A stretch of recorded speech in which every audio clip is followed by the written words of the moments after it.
बड़ी खबर आपको बता रहे हैं, हिमाचल प्रदेश से एक बार फिर भीषण तबाही की तस्वीरें सामने आई हैं। कुल्लू में अन्नी बस स्टैंड के पास कई घरों पर लैंडस्लाइड हुआ। लैंडस्लाइड के बाद कई घर देखते ही देखते जमींदोज हो गए। नदी किनारे बने बहुमंजिला इमारत ताश के पत्तों की तरह धराशायी हो गए। ये देखिए तस्वीरें सामने आई हिमाचल प्रदेश के कुल्लू से, किस तरह से एक बहुमंजिला इमारत नदी में धराशायी हो गई है। लगातार हम देख रहे हैं हिमाचल प्रदेश में किस तरह से पहाड़ दरक रहे हैं और इसका सीधा सीधा असर वहां पर रहने वाले लोगों के जीवन पर पड़ रहा है। और अब देखिए किस तरह से एक बहुमंजिला इमारत धराशायी होती नजर आ रही है और सीधा सीधा जो खतरा है, जो आसपास बनी जो बहुमंजिला दूसरी इमारतें हैं, उन पर भी पड़ता नजर आ रहा है। ये देखिए आपको हिमाचल प्रदेश की हम तस्वीरें दिखा रहे हैं। यहाँ किस तरह से तबाही का जो मंजर है हर दिन देखने को मिल रहा है। बहुमंजिला इमारत किस तरह से यहाँ खिसकती नजर आ रही है, धराशायी होती नजर आ रही है।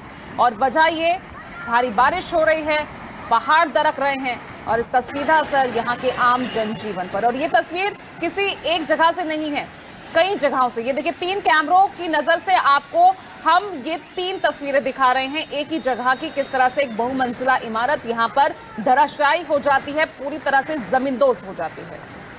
और विशाल इंग्लिश जुड़ गए ज्यादा जानकारी के साथ। विशाल, ये तस्वीरें डरा तो रही ही हैं, लेकिन एक बार फिर से चेतावनी जारी की गई है मौसम विभाग की तरफ से कि आगे फिर बारिश हो सकती है, यानी खतरा आगे और बढ़ा है।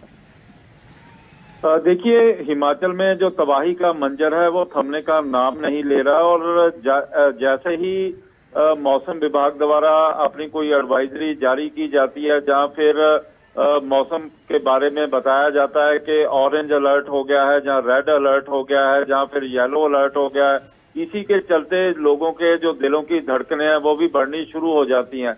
ऐसा ही हाल हिमाचल के जो चाहे वो शिमला है, सोलन है, कुल्लू है, जहाँ मंडी है, इन 4 जिलों में देखने को मिल रहा है कि जहां पर आए दिन कोई ना, चाहे वो बादल फटते चले जा रहे हैं या फिर लैंडस्लाइडिंग की घटनाएं हो रही हैं। और कुल्लू में भी ऐसा ही दिखाई दे रहा है कि जिस तरह से कई मंजिलें बनी हुई थी, भवन बने हुए थे, लेकिन गनीमत ये रही कि इसमें किसी के भी हताहत होने की अभी तक कोई भी जानकारी नहीं आई है। क्योंकि कुछ दिन 2 या 3 दिन के करीब पहले ही इन भवनों को खाली करवा लिया गया था, क्योंकि इनमें दरारें आ चुकी थी और यही समझा जा रहा था कि अब ये खतरनाक मोड़ ले सकते हैं। और हुआ ऐसा भी कि अभी थोड़ी देर पहले ही ये भवन ताश के पत्तों की तरह गिरने शुरू हो गए। अभी तक 7 जो इमारतें हैं वो ताश के पत्तों की तरह धराशायी होती हुई दिखाई दे रही है, जिससे आप अंदाजा लगा सकते हैं कि किस तरह से जो ये दृश्य भी हम देख पा रहे हैं इस समय अपने टीवी के ऊपर, किस तरह के ये दृश्य हैं। और वहां पर लोगों में एक तरह से काफी बड़ी चिंता भी पैदा कर दी है कि यदि बारिश बंद हो जाती है तो बारिश बंद होने के चलते इसके बाद जो लैंडस्लाइडिंग है वो एकदम से बढ़ती चली जा रही है।